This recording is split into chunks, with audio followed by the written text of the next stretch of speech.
empty chairs than totally full chairs, but I'll make a move anyway. So I've talked to some of you before and you've seen my work before, but I wanted to start this time with a little story, a what if story that somebody else told me. So this is the second round and I probably changed it some and maybe not for the better, I don't know. But so my what if story, which will kind of set you up for these things here, is imagine that you are with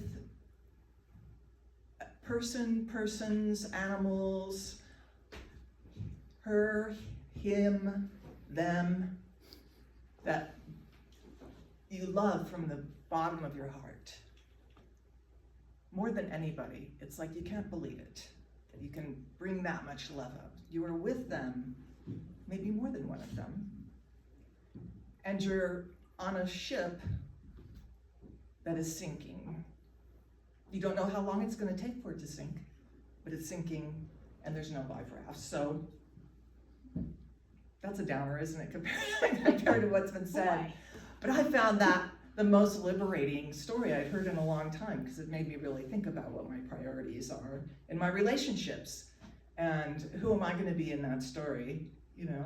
So as a lead-in to these paintings, this painting I painted 15 years ago, and it's about the 15th, just a month off of a 15th anniversary after the Fukushima earthquake in Japan.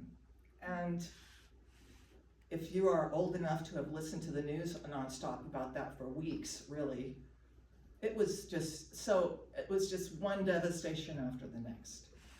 And what I did was I just went into the studio and I made this painting because it's like, I don't know, what else am I gonna do, really, besides cry all the time, you know? So when you come and look at this, you can see there's some different things in there that might remind you of the story I'm telling you. I'm also a bird watcher, so there's a bird in there also telling a story. And so that was 15 years ago, and now I'm making work that looks a lot more like this. I'm a student of Lama Jinpa, and I've got to say that I don't just sit around and cry much anymore, because it doesn't seem like, I mean, occasionally I do, but it doesn't really seem to be active enough in trying to get something else done instead of just embodying the misery, you know? So I'm making these pieces now that aren't as narrative. They're more like spiritually suggestive pieces that are trying to reflect some of the growth that my personal growth. And so that's my story and this is my art. And you're welcome to come and ask me other questions.